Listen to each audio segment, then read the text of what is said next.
record. Amazing. Great. Well, thank you all for joining us today. I am so excited for today's session. We have three really great panelists today that are going to talk to us about FDA and regulation over laboratory developed tests. There's been a lot of action in this arena in the last couple years. So we're going to do a quick course on kind of what has been happening in this area, and then kind of open it up for community discussion and questions. So thank you so much for being with us today. We have Dr. Eric Konnick from Fred Hutchinson Cancer Center at the University of Washington. We have Yassmine Akkari from Nationwide Children's Hospital and Andy Bredemeyer from Valsera. I know that Yassmine and Eric have done a tremendous amount of work with AMP and with kind of, advocating for laboratories. And Andy has done a lot of education on different solutions and supporting laboratories through potential FDA regulation. So really pleased to have you all here today, and thank you so much for sharing your expertise with us. So with that, I'll hand it off to Eric. Thanks, Beth. So I'm just going to go over very briefly some of the key aspects of the FDA's final rule and kind of how we got here, just to give people some context. So if we go all the way back to 1976, the Congress passed a law called the Medical Device Amendments. And as part of that, they established this idea of different types of devices going through different regulatory processes depending on their risk. And this, you may have heard some of these terms like class 1 low risk, moderate risk, high risk. And those directly are related to what the process is to get them through the regulatory agencies to be on the market. So low risk tests can be exempt and they are FDA register listed. Things that are moderate risk, those go through a process called 510K based on the section of the law that was written there, and those become FDA cleared. And things that are really high risk, they go through the pre-market approval or PMA pathway, and then they become FDA approved. And there are a bunch of alternative pathways for humanitarian devices and things like that. So when this was concocted, it was originally designed for actual medical devices. So think things like hip implants and pacemakers and things like that, things implanted into the body. But within the law is a couple of key things. And so this is direct text out of the law. And so Part 809, in vitro diagnostic products. In vitro diagnostic products are those reagents, instruments, and systems intended for the use in the diagnosis of disease or other conditions.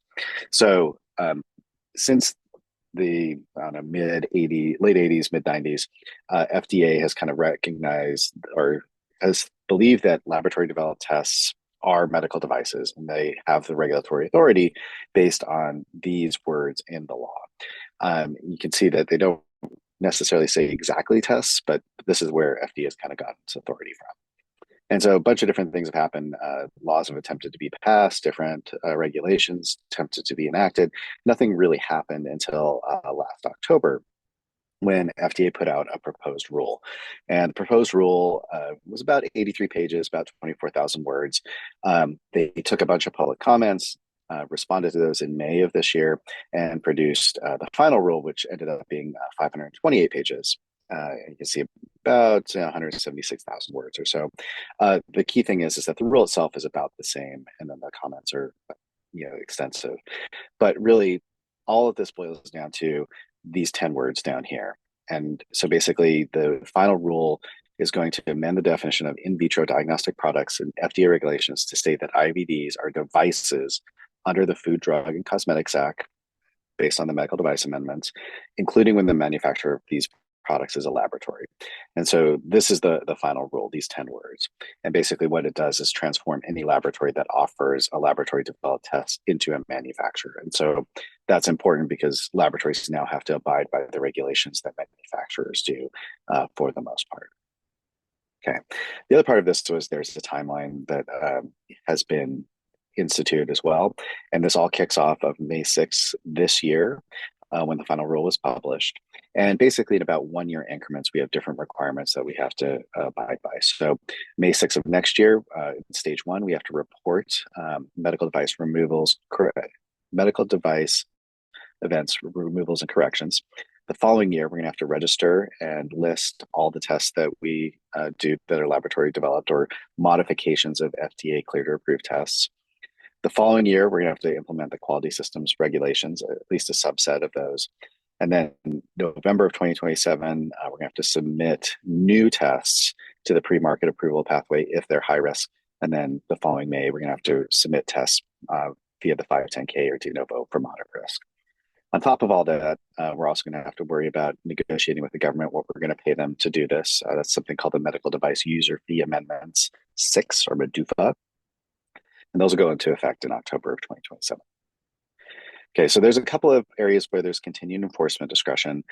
So there are some exceptions. So a couple of things are completely exempt. So anything that was done as it was done in 1976. So I think no automation, no software, just manual interpretation, totally exempt.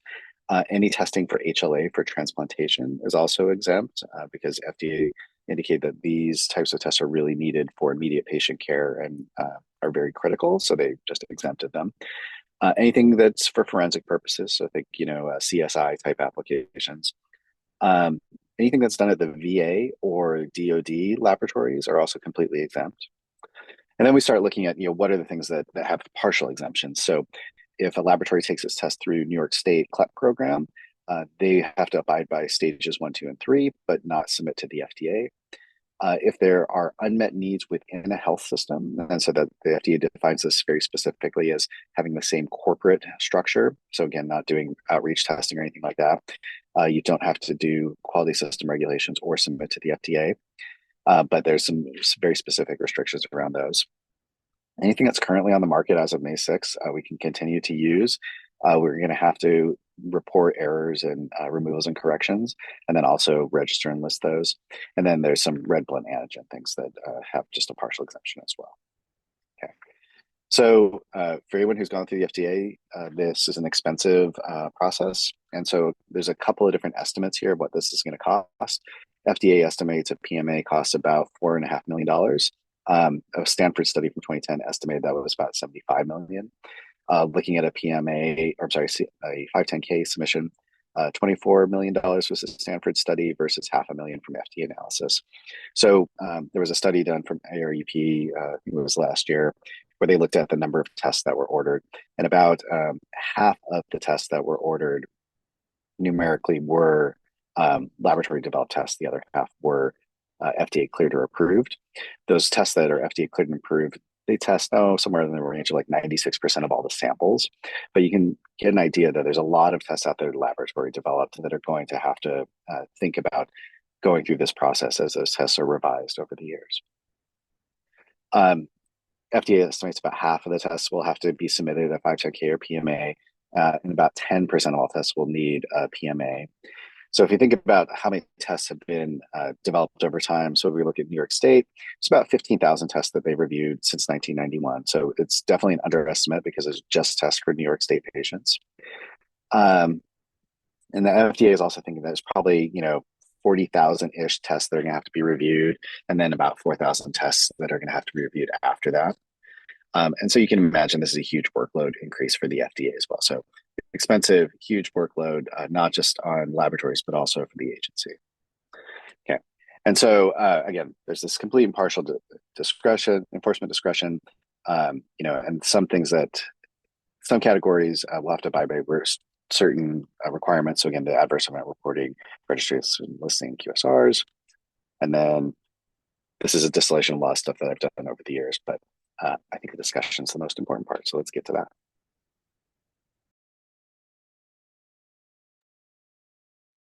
Great. Thanks so much for the overview there.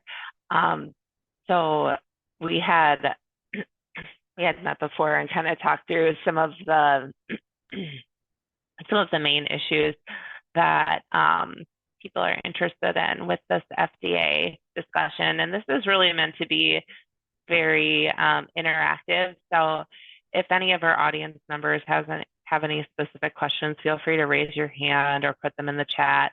Otherwise, I can start us off. So I'm just kind of curious, do you think that the FDA has the manpower to oversee all of this, all of the laboratory developed tests in the current state, or are they planning to hire a bunch of people, or how is that going to work?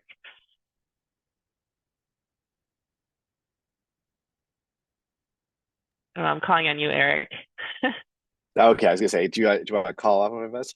Yeah. So it's really interesting. So if you look at, how the FDA does its work, they basically are given money from Congress through appropriations, and they usually ask for the money they want to do their job, and they haven't asked for any additional money to do this, at least in the short term. And so, looking at what we heard the FDA say and what we know the workload would be for the agency based on things like the COVID-19 experience. Again, we think that this is going to be multiple orders of magnitude more work than they're doing now, related to reviewing and approving tests. And so it's kind of unusual. It's strange that they haven't asked for more money. So and there are AMP and others have actually worked to put language into bills that are moving their way through to basically restrict money going to the FDA. So basically prevent money to going to enforcing this rule. So whether or not those will ultimately get passed, we don't know, but it definitely will be a huge increase in workload. But where the money is coming from right now, it's unsure. Again, going forward to 2027 with the medical device user fee amendments, the assumption is that essentially the laboratory community will be paying fees to the FDA to help support this work. Right now, a PMA, just the cash that you pay to the FDA is about $500,000. And then a 510K, I believe that's in the order of like 10 to 25,000, something like that per submission. So, that will eventually come into play in 2027. Mm-hmm. That almost sounds like they're funded by these fees that are coming in from the laboratories then. Well, it depends on. So if you look at medical devices, I'm trying to remember. I think it's around 30% of the total cost is borne by fees currently. But if we look at something like pharmaceuticals, right? So they have the same type of setup for pharmaceuticals. Sure. It started out around the same range when it was initially implemented, and I think now the user fees are 70 or 80% of the cost of getting it through the FDA. So that has increased over time. So the expectation would be that over time, and I will say that every year when they release the user fees, they do increase. They've never really stayed stable or decreased. So the expectation is those costs will increase over time. Makes sense. So how are laboratories currently preparing for this oversight? And I'm going to call on Yassmine to answer this one. Yeah, that's a really good question, Beth. I think I'm gonna give you kind of my opinion and our experience in an academic center. There are a couple of ways. One is a little bit of a wait and see. However, as Eric mentioned in the past, the rule is right now in effect, and we kind of have to abide by it. So in terms of step one and step two, we're probably going to have to register these tests and do the whole device listing that is due in 2026, I believe, so next year or the year after. From our perspective, I think we're probably, unless something happens, we're probably going to go ahead and go through step one and step two. I think everybody is, until we hear either from the lawsuit that has been filed by ACLA and by AMP, or that Congress, steps in and removes that rule. So the other part of what some laboratories are thinking about doing, at least in kind of the short term, is really to go through the New York State Club program. And get some accreditation from New York State, because that does ensue a certain exemption. That process is also not very easy. And, our biggest worry is what is going to happen to smaller, laboratories that are serving, smaller communities, but certainly, offering a very important test for that community so that, samples don't have to go very far in order to get tested. So it's a little bit of a wait and see at this point. I really don't believe right now that big academic centers or big laboratories have stopped validations of new tested anyway, but I really am concerned about smaller operations that have paused, which really means that some patients will be, affected by that. Yeah, and I can echo that too. Also, being at a large academic center, our development has not been paused. We generally do submit to New York State for many of our new tests. But yeah, we're kind of preparing for this to be enacted. Can either of you speak a little bit more about these lawsuits from AMP and ACLA? So we understand kind of the context of those. Sure. I mean, go ahead, Eric. Go ahead, Yassmine. No, please go. You have more information than I do. I can speak more generally. Yeah, so the key to both of these lawsuits is that how FDA is given its power, and all agencies are given their power, is basically from Congress. And so, that definition that I threw up, that's what FDA has been using to regulate the laboratory space. And so, there's the opinion of ACLA and AMP is that doesn't give the FDA the authority. And so basically that's the core of both lawsuits, is to say, we don't think that Congress gave you the authority to regulate laboratory developed tests in the way that you're trying to do it. And so that's kind of the core of it. And when ACLA filed their lawsuit in May, there's a historical, or not historical, there's judicial precedent, something that was decided by the courts many years ago, something called Chevron deference. And this is an idea that I think this is in the 80s, where if an agency isn't specifically given the power to regulate something, but it seems reasonable within their scope, the judges would typically defer to the agency and say, we will let you regulate this. And so this all came about with carbon emissions, so CO2. And the EPA wanted to regulate that as a pollutant. And the FDA said that wasn't part of what Congress said you could do, and basically got rid of the Chevron deference for the most part. Another decision earlier this year basically got rid of it entirely. And so that's kind of how part of AMP's lawsuit is looking at that, saying, not only do we not think you have the authority, but we think you're overstepping and you're violating this dismissal of the Chevron deference, which just in that couple of months between ACLA's and AMP's lawsuit is something that happened. So that's kind of the basis of it. And then in terms of a timeline, just I didn't want to get too much into it, but there's a bunch of briefs that are going back and forth right now. So ACLA and AMP are on the same timeline, even though they were filed in different courts in Texas and slightly different times. And basically everything has to be due by about Christmas of this year. And there could be a decision as early as like March of next year. And so we'll have an idea of where the first steps of the lawsuit are just a couple of months before the first requirements of the rule kick in.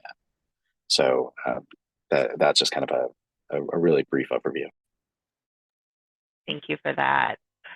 So with all that being said, I kind of want to go back to like how the industry is preparing for these changes. So Andy, I'm going to call on you. So how do you predict that commercial vendors are going to prepare for this? And will pricing of kits and things like that be a factor? Yeah, thanks, Beth. One path that a lab could choose to follow potentially is to not comply with these requirements, but instead purchase an IVD that's already cleared or approved. So where there's a distributed kit that is, manufactured by some device manufacturer and FDA has cleared or approved it for distributed use, a lab could choose to purchase that off-the-shelf kit. And that essentially includes everything from the wet lab, for instance, for NGS, it would include a sequencing instrument, a secondary analysis pipeline, and then some automated report that may not be as full featured as what you're used to reporting in a laboratory, but but it is still a full device that is already cleared or approved. And so to be clear, that if a lab were to run just that one test on their menu, they need to buy it and perform the verification of that IVD, but they don't need to comply with the rest of the rule because the manufacturer complied with that. And so they could then run and issue that report without going through these stages that Eric described. So that I expect that there will be other players jumping in and selling distributed kits that are FDA cleared at least, such that this will be an option for laboratories, at least for some test indications, that they'll have some price competitive options in the market they could purchase that will allow them to, at least for that test, avoid the steps of submitting to the FDA. And I expect they'll be priced in a way that'll allow them to make ends meet, or they won't sell, right?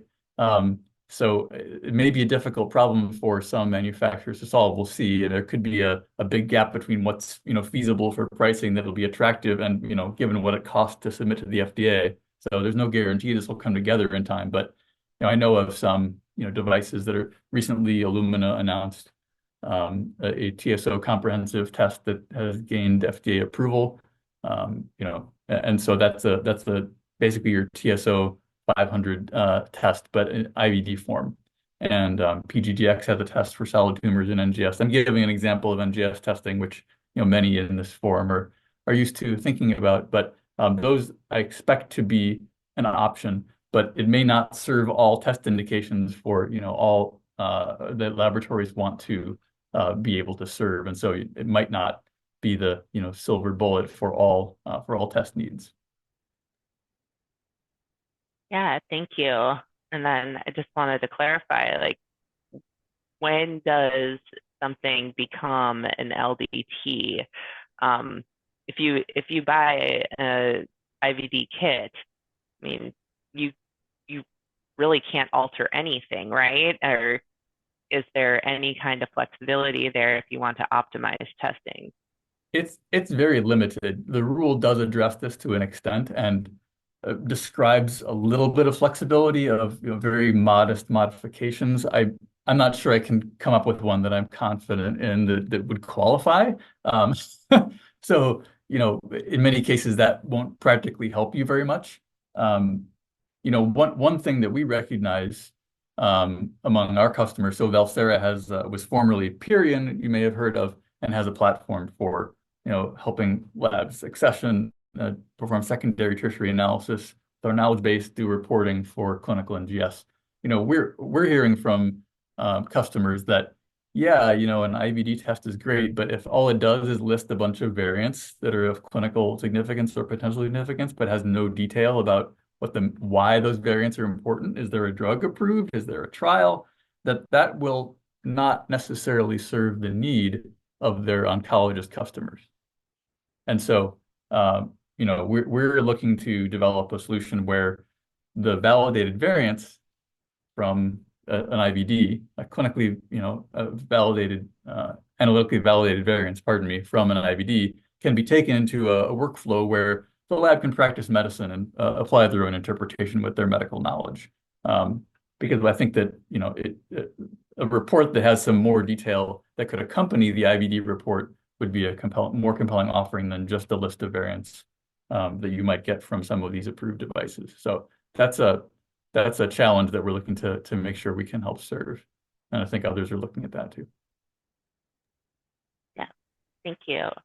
And then kind of piggybacking on that, so what would be the consequences for kind of those changes in the commercial field, the commercial area of this on patient care and laboratory practice? So going back to either Yassmine or Eric.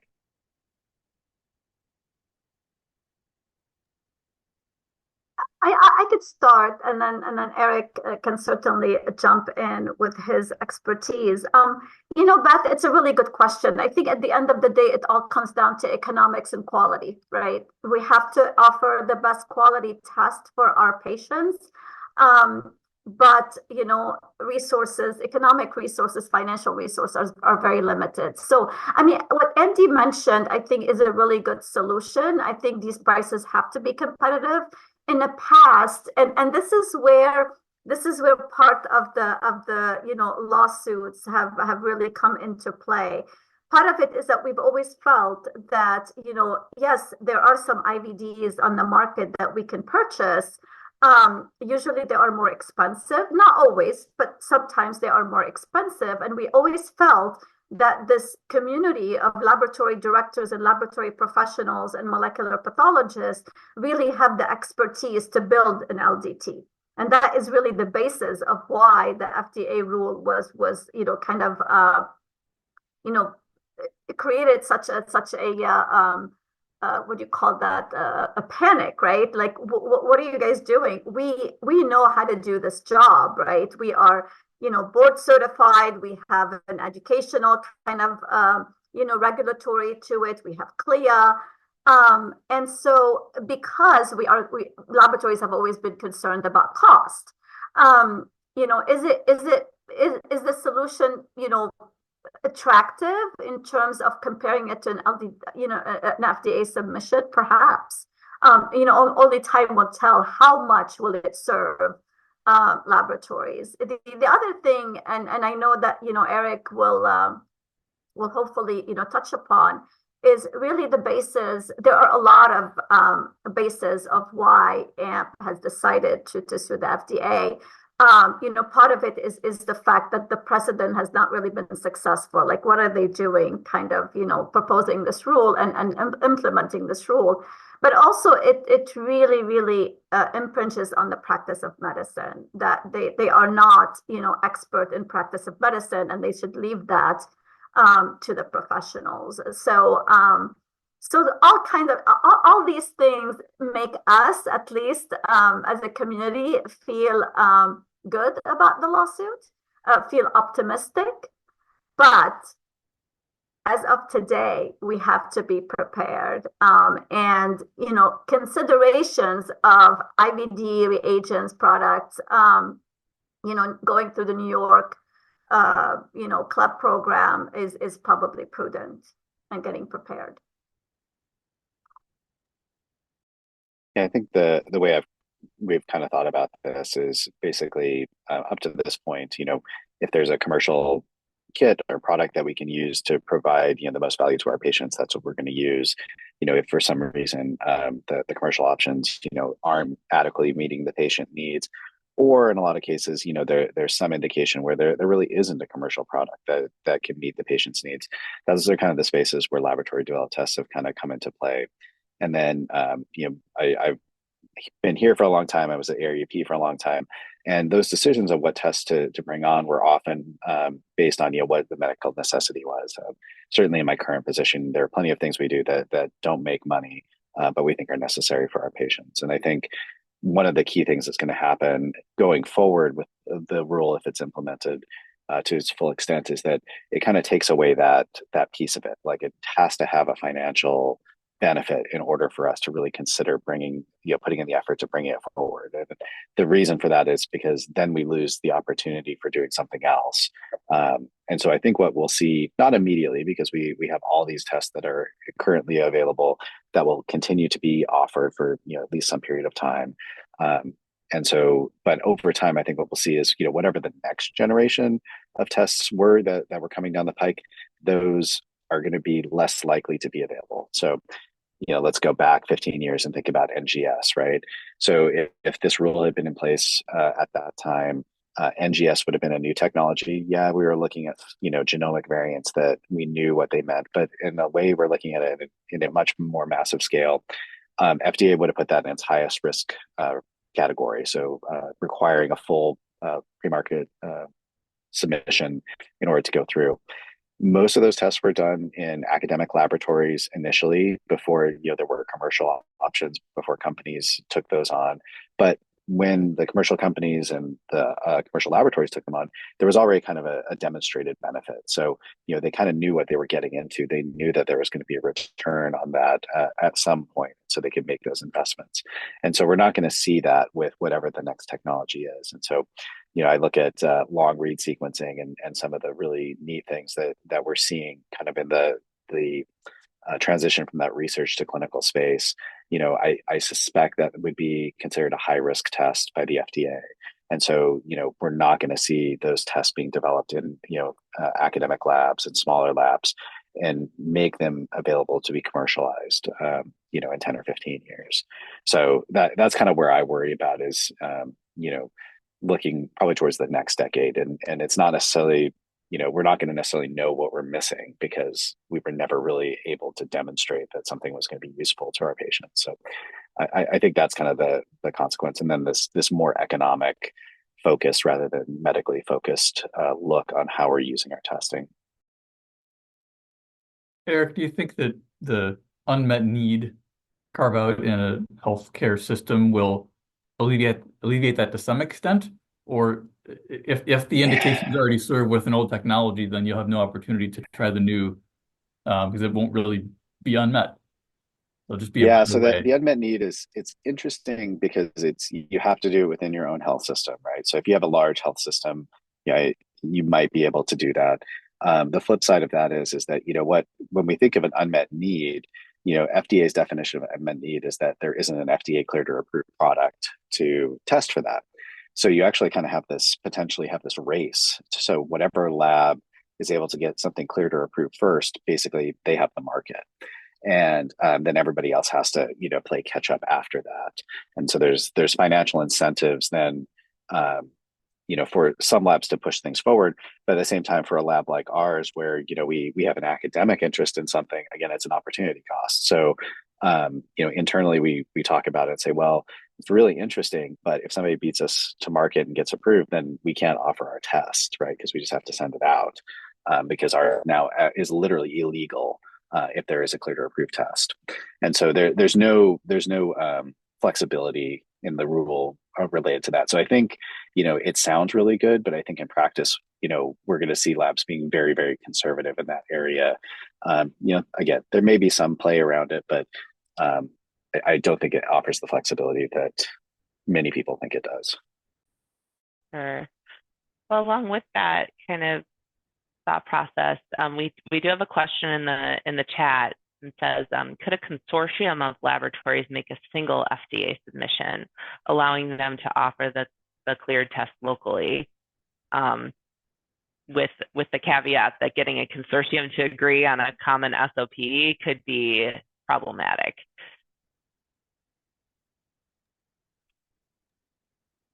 Well, I think go ahead. Yeah, I was going to say, but they fall into the definition of a manufacturer at that point. And so the key thing is that as a laboratory, so there are these quality system regulations that we have to abide by. Manufacturers actually have to abide by a lot more than the laboratories do. And so the reason for that is that you're actually producing something, you're shipping it, you're selling it, et cetera. And so my gut feeling just reading that is that all of a sudden you would be held to those manufacturer standards, which are probably 2 or 3 times what you would expect for a laboratory to be held to. So I think you could do it, but I think there might be challenges. Sorry, Andy. No, I hadn't thought about it that way because I've been sort of assuming that the laboratory is just deemed a manufacturer and it just happens to be that they're the only site that is going to run the test. So I wasn't really aware that there was an additional bar for it. But if you're distributing something that needs certain processes in place to ensure quality for that manufacturing and distribution. So yes, for sure, that would be something else another hurdle to get over. Thanks for calling that out. Great. We have another question in the chat. It says, where is NIH, CIHR, Howard Hughes, et cetera, who are funding discoveries that lead to LDTs on this issue? Did they comment before the final rule?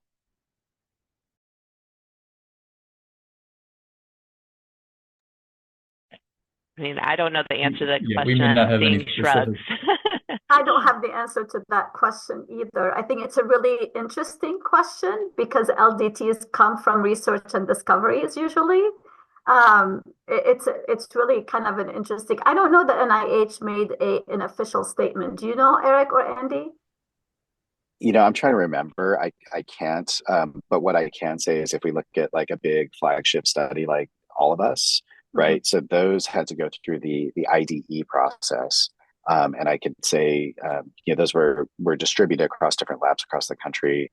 And I know our local lab that submitted an IDE, we decided to just go with NGS for our study population. That sat in the review process for over 2 years. So 2 years of investigator meetings, nothing being done, all the money going just basically to discussions with the FDA. So my understanding based on that is that at least the NIH says they will comply with whatever the regulations are. But it's a really good point that like I don't think any of these scientific organizations have really thought about what I mean, think about the financial consequences to your research budget if you have to throw in some X amount to deal with regulatory affairs that really wasn't there before. It's kind of an interesting use of our tax dollars. Yeah. To be clear, Eric, the investigational device exemption or IDE that you referred to, that's not, that process is not changing here, is it? I think it's going to be more extensive. Is my understanding is that basically, I think you had a little bit more flexibility now locally, but I think it's going to basically anything that uses a laboratory test is going to have to go through the IDE piece in the future. So, our anticipation when we're talking with our research, so we do a lot of collaborative research with our colleagues, and so as we start thinking about here's a novel assay that we want to use for research study, just be aware that we're going to have to think about this in the future, and that's been kind of a shock to everybody that's putting in grants right now, for example.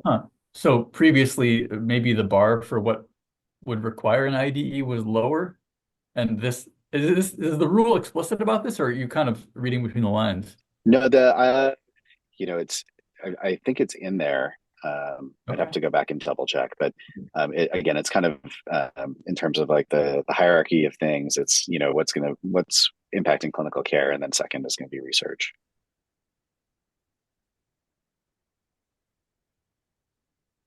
Yeah, that makes things really complicated. So I guess we had another comment earlier on from one of our participants that is outside of the United States. If we had a crystal ball and we knew how this was going to end up, how do you think this rule would impact our colleagues outside of the United States? It's a tough one, I know. I'm not sure I quite understand the question, Beth. I mean, yeah, so I'm wondering, like, will the ramifications and the changes in laboratories in the United States affect our colleagues and the people who rely on, reference laboratories in the United States?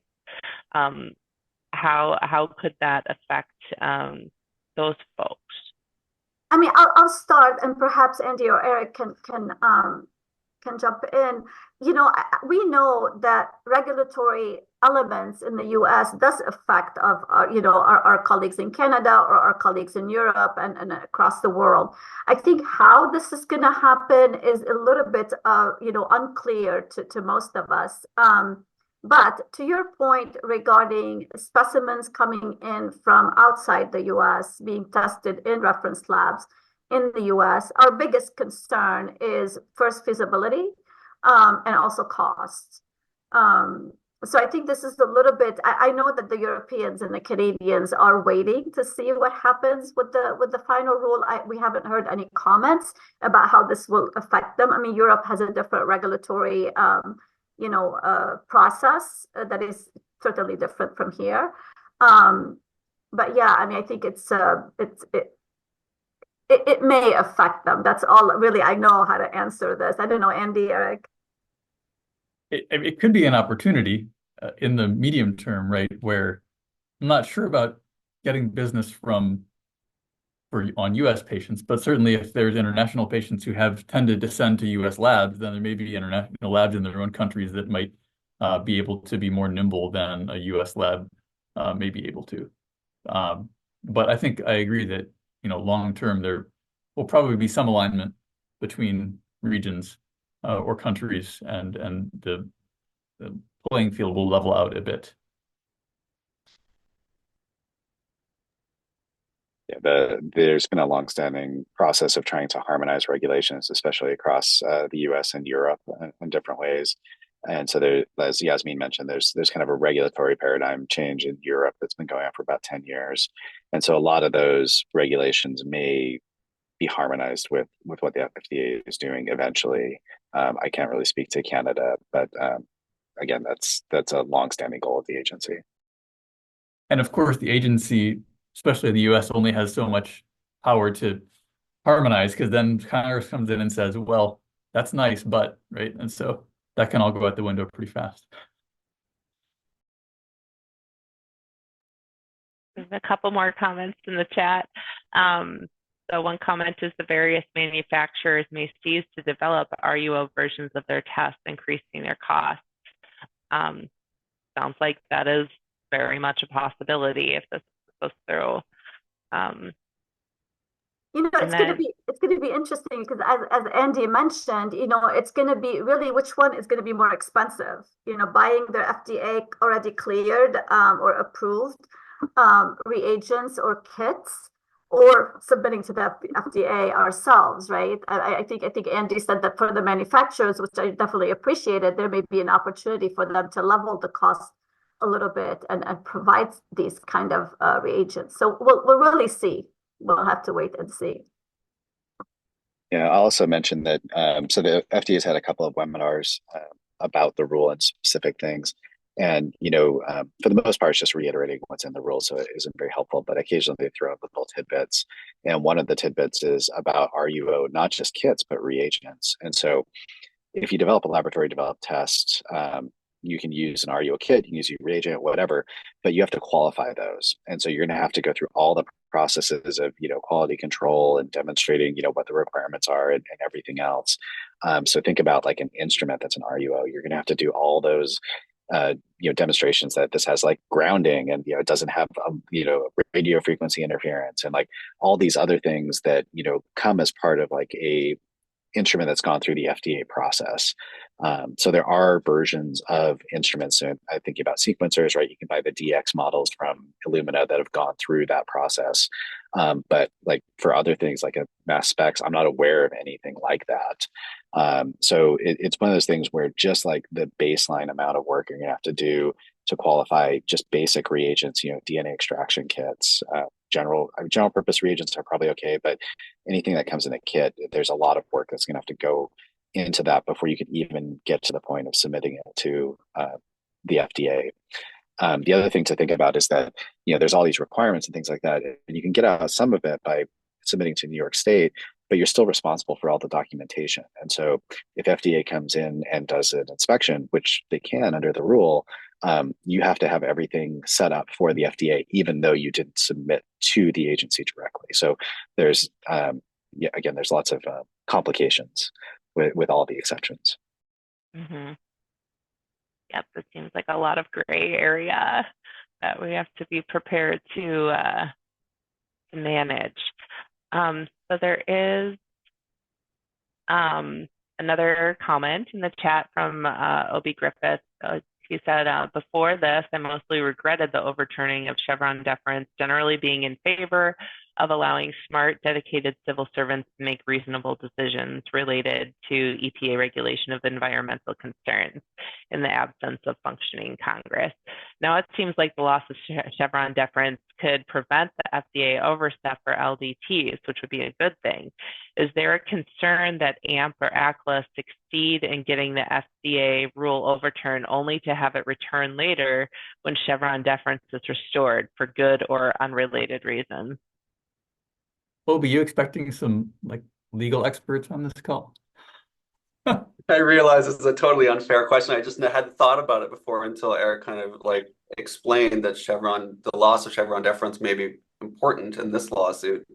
It's like a huge, I guess, yeah, it's a political and legal question that probably none of us are qualified to answer, but I just thought I would voice Yeah. it. I mean, if I had to guess, like the overturning of Chevron deference might play into the decision, but I don't think it would be, like contingent upon, the lack of some future overturning of that decision. So, maybe over the long haul, it might, have another in if Chevron is restored. But I Hmm. suspect it won't be like an automatic trigger that could throw us all into chaos overnight. And maybe it's a question of one battle at a time. Yeah, well, Right. I can say that, if you look at AMP over the last decade, they've really pushed for the idea of modernizing CLIA to really to address some of the perceived and actual concerns with the way laboratories are regulated. And so, same thing could apply, right? Congress could actually get their act together and pass a law, and then it doesn't matter, if they say that, FDA has the authority to regulate laboratory tests, Congress said it, they have the power, like all these legal machinations go away, right? It can be that clear. Or they could also say, CLIA is the way to go. FDA doesn't have a role, and that's the end of it. But again, it depends on Congress doing something. And I just wanted to also add, I mean, I really, LB, I definitely appreciated your comment. It's certainly something to think about, maybe not today, or maybe definitely not by us. But I also wanted to kind of, uh, discuss the fact that the AMP, lawsuit is really multifaceted, right? It mentions a lot of components that have, uh, driven us to go ahead and approve the lawsuit, right? There are a lot of really good arguments against this final rule. One of them, most of them from a legal perspective is certainly the Chevron deference. So.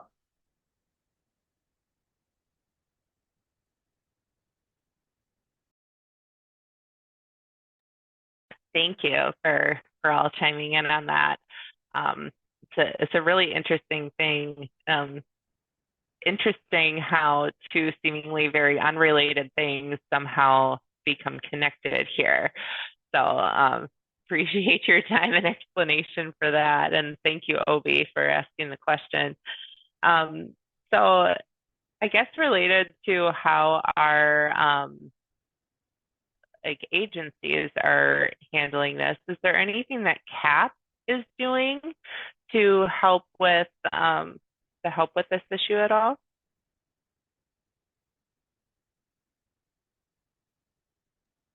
I mean, what I can say is what I've heard said publicly from the CAP president, that they've looked. So as part of all the court filings, organizations can file something called an amicus brief. So they can say, we support, one side or the other, that type of thing. And they've been fairly public in saying that they've considered an amicus brief supporting either the ACLA and or the AMP lawsuits in terms of that. Otherwise, again, CAP has been very vocal about supporting a legislative solution. And the legislative solution they've gotten behind was the Ballot Act, which was defeated 2022, but has been reintroduced in a couple of different versions. And one of the important things in the Ballot Act is it's very explicitly clear that FDA has the authority to regulate laboratory testing, and that's kind of the key piece of it. And if you flash back to when all this stuff was happening in 2022, and FDA was really pushing for that law, and then you look forward to, they knew that the Chevron deference case was coming up, and so that actually could have just negated the whole Chevron deference thing pertaining to the FDA if that had passed. And so that may have been one of the reasons they were pushing so hard for it a couple of years ago. But ultimately, all the legislative solutions that have been proposed to date have been defeated or haven't made it anywhere. So Congress kind of has recognized that this is a really complicated area, and has chosen not to deal with it for good or bad. Thank you. And then I see we only have about 8 minutes left in the session. So I'm wondering if we can kind of pivot to what are some things that people in the VICC community can do to make a difference? I can I can start. I mean, I think any support and any kind of vocal movement towards or against the proposed rules is welcome.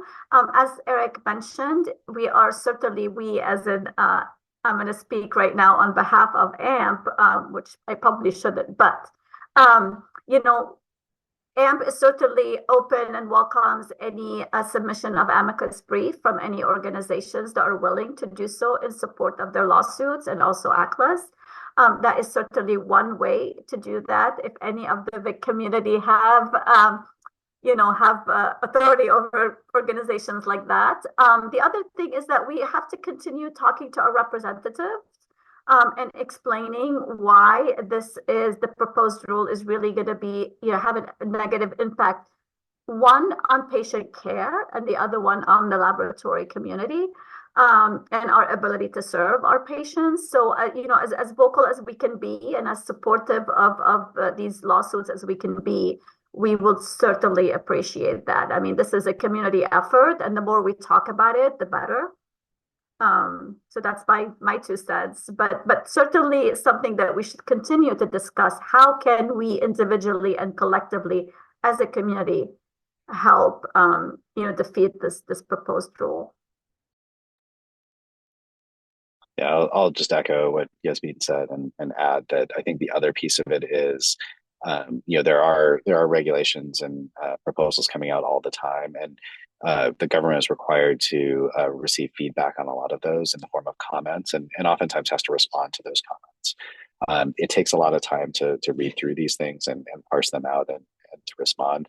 But anything like that you can do either individually or as a group is very beneficial to the process, really. And again, it's just getting the feedback into the system, so that way they can kind of see what are the different positions and thoughts on this. I think the laboratory, by and large, we tend to be in the background of patient care, and so oftentimes we aren't as vocal as other sections of healthcare. And so I would say just continue to be engaged, continue to listen, and prepare as best you can. Yeah, I would second or third all of that. I would also say that we can help each other, right? We can try to make sense of what this progression of stages looks like. And I think I would, echo the recommendations I heard, at least from Yassmine, that, hey,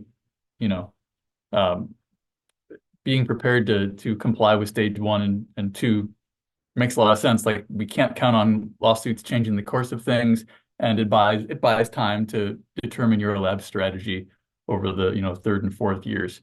So just sharing at least best perceived strategies how to get through this over the next couple of years, I think is useful to the community.